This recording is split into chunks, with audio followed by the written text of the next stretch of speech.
A direct result of our ongoing investigation, we've learned a new Texas law is helping more families looking for missing loved ones. John and Joseph's law requires law enforcement agencies and medical examiners in the state to use a national database to solve missing and unidentified persons cases.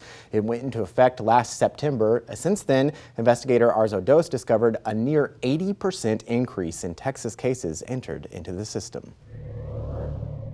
It's hard to attend these events, but I do it because I know what it feels like to be in their shoes. Alice Almendarez has lived it. My dad being missing, and I felt like he didn't matter, like if he was just, I vanished off the face of the earth. Now she helps families navigate their search for missing loved ones.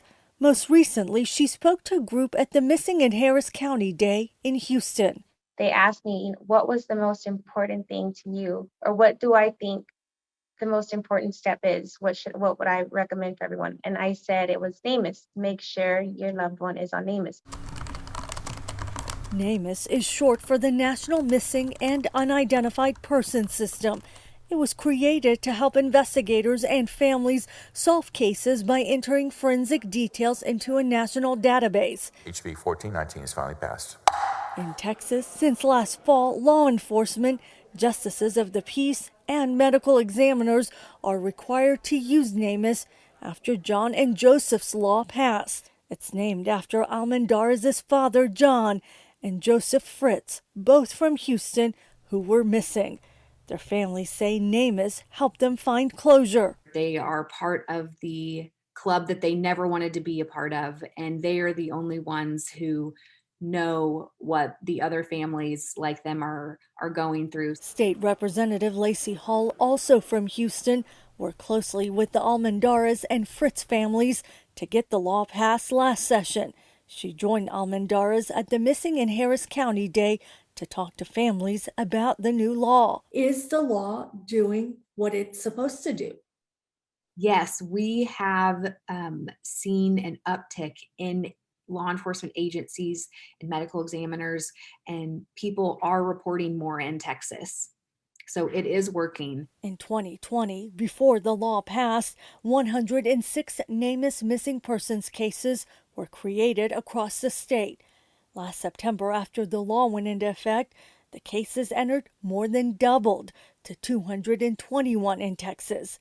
So far this year, 191 Texas cases have been created. This is the step that was missing. This is what's going to help so many families. And it's also going to help, our local authorities solve these cases faster. And Hall says she's already heard from those involved about some gaps in the law and is looking to file additional legislation next session, which starts in January. Part of the gap in the data for these unidentified bodies that we are looking at is for people who have passed away from natural causes, and so they would not be investigated by law enforcement, and so there's a gap of them, the unidentified remains, being reported. Texas is now among 12 states to pass laws mandating the use of NamUs.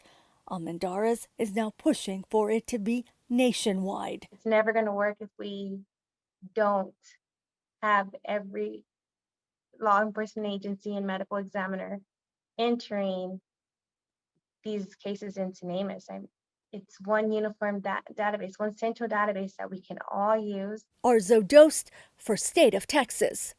NamUs is federally funded, so there's no cost to use the database. It used to be headquartered in Fort Worth, but now it's managed by a research institute in North Carolina. For a closer look at the law and how the number of cases for unidentified and unclaimed persons has changed since the law passed last session, explore our complete investigation. Just go to missingintexas.com. Thank you again for joining us for State of Texas. I'm Josh Hinkle, and we'll be back next week to bring you an in-depth look at Texas politics.